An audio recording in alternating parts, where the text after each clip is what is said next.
BTech masters MBB courses చదవాలనుకునే students T hub Hyderabad లో వీసర్స్ global education fair and loan mela June 29 ఎంట్రీ. Hi hello నమస్తే, వెల్కమ్ టు సుమన్ టీవీ. నేను మీ యాంకర్ పవన్. ఈ రోజు మనతో అనురాధ మేడం గారు ఉన్నారు. మరిన్ని విషయాలు ఆవిడ అడిగి తెలుసుకుందాం. Hi ma'am. హాయ్ అండి. ఎలా ఉన్నారు? నేను బాగున్నానండి. మ్యామ్, ఏంటి అసలు 20 years నుంచి లైఫ్ అని చూసుకుని చాలామందిని కొత్త వాళ్ళని పరిచయం చేస్తూ ఉంటారు, చాలామందికి లైఫ్ ఇచ్చారు అని కూడా చాలామంది చెప్తూ ఉంటారు మీ గురించి ఎక్కడ చూసినా సరే. అంటే అసలు మాకు ఈరోజు ఇక్కడ కనిపించడే మీరు కొంచెం వాళ్ళ పాపం ఏమంటారు దానికి ఇట్స్ దర్ గుడ్నెస్ అండి. ఆనెస్ట్గా ఏంటంటే ఒక when you are in sitting on a chair the organisation మనకి పాసిబిలిటీస్ అందిస్తుందండి. ఆ ఆపర్చునిటీస్ వాళ్ళ వరకు చేర్చడమే మా బాధ్యత కదండి. అంతవరకే.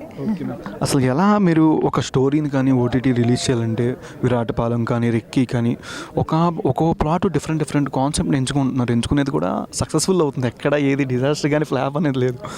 ఎలా చూస్ చేసుకుంటారు? టీమ్ వైజ్ కానీ ఈ ఇయర్కి ఇన్ని చేద్దాం, మంత్లీ ఇన్ని ప్రాజెక్ట్స్ని సెలెక్ట్ చేసుకోవడం కానీ ఆ ప్రాసెస్ ఎలా ఉంటుంది అంటే మీ వరకు? అంటే యూజువలీ కార్పొరేట్ వాళ్ళు ఇన్ని ల్యాండ్ అవ్వాలి అని చెప్తారండి, ఇన్ని నంబర్స్. కానీ నేను ఫస్ట్ మేము ఇక్కడ ఒరిజినల్ కంటెంట్ స్టార్ట్ చేసినప్పుడు అందరూ సినిమాలు రాయడం అలవాటు అండి. అంటే సినిమాకి మీటర్ వేరే ఉంటుంది,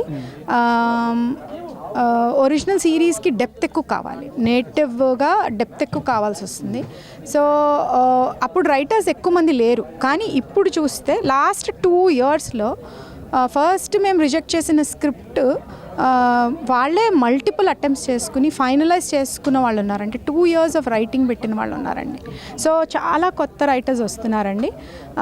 వాళ్ళకి తెలుసు దట్ వీడు ఒరిజినల్ కంటెంట్, కొత్త వాళ్ళని ఎంకరేజ్ చేస్తాం అని ప్లాట్ఫామ్ అలా అవైలబుల్ ఉంటుంది. ఫస్ట్ అండ్ ఫార్మోస్ట్ రూల్స్ అండి, డోర్ ఇస్ ఆల్వేస్ ఓపెన్ అండి. ఎవరు రైటర్స్ వచ్చినా, ఆర్టిస్ట్ వచ్చినా, టెక్నీషియన్స్ వచ్చినా we always listen to them అండి. అంటే ఆపర్చునిటీ ఇవ్వకపోవడం మా చేతిలో ఒకసారి ఉండకపోవచ్చు, కానీ వినడం అయితే 100% చేస్తామండి. చాలామంది యంగ్స్టర్స్కి ఇండస్ట్రీ మీద పిచ్చితో రావాలని ఉంటుంది, రైటర్స్కి కానీ డైరెక్టర్స్ కానీ అండ్ యాక్టర్స్కి కూడా. వీళ్ళకంటే ఏదైనా స్పెషల్గా మీ నుంచి ఏమైనా ప్రోగ్రామ్ పెట్టేది కానీ అలా ఏమైనా ఉంటుంది ఎక్స్పెక్ట్ అనుకుంటున్నామండి. యాక్చువల్లీ రైటర్స్ రూమ్ అని వస్తుందండి ఇప్పుడు నెక్స్ట్ ఇమీడియట్గా.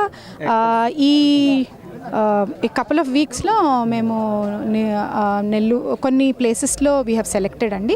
వైజాగ్, నెల్లూరు అలా సెలెక్ట్ ప్లేసెస్లో రైటర్స్ రూమ్ అని సెలెక్షన్ వస్తుంది of writers. Then Zee will take them on board చేసుకుని వాళ్ళకి డెఫినెట్గా ఇన్పుట్స్ ఇచ్చి కొంచెము అంటే దేనికైనా ఇన్సైట్ కావాలి కదండి. ఇది రాయాలంటే ఎలా రాయాలి అంటే film writing is different, series writing is different, plus మా ప్లాట్ఫామ్స్ కూడా వేరే ఉంటాయి. సో దాని ప్రకారంగా అవి కోచ్ తెమండి. రైటర్స్కి బాగానే చెప్పారు. యాక్టర్స్కి అంటే టీవీలో అనుకుంటున్నామండి. వేరే రీజన్స్లో ఆల్రెడీ చేస్తున్నారు. We'll also be doing one. యాక్టర్స్కి కూడా వీఆర్ ప్లానింగ్ సెలెక్షన్స్ అండి. రిక్కీ కన్నా డబల్ డిజిట్ వచ్చింది అంటున్నారు. ఆ డిజిట్ ఏదో చెప్పట్లేదు. అంటే ఇది అంటే మీటర్స్ వేరే ఉంటాయండి ఫర్ అస్ స్టడింగ్. ఇప్పుడు మనకి బార్కి ఎలానో BARC rating is universal, it applies. Very soon I'm thinking even డిజిటల్కి కూడా అది కొత్త రీడింగ్ వస్తుంది అనుకుంటున్నాను నేను.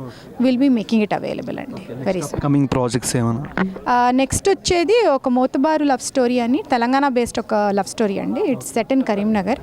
It is written in a regional direct అండి. చాలా మంచి కథ. అండ్ దాని తర్వాత వీ హ్యావ్ ఒక స్టోరీ అండి about a father and daughter అండి.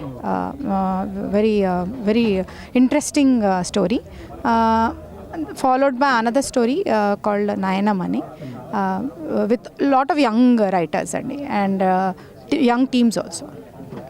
First of all congratulations ma'am. ఇంకా మోర్ సక్సెస్ మీకు ఇంకా రావాలని మనస్ఫూర్తిగా కోరుకుంటున్నాను. Thank you ma'am.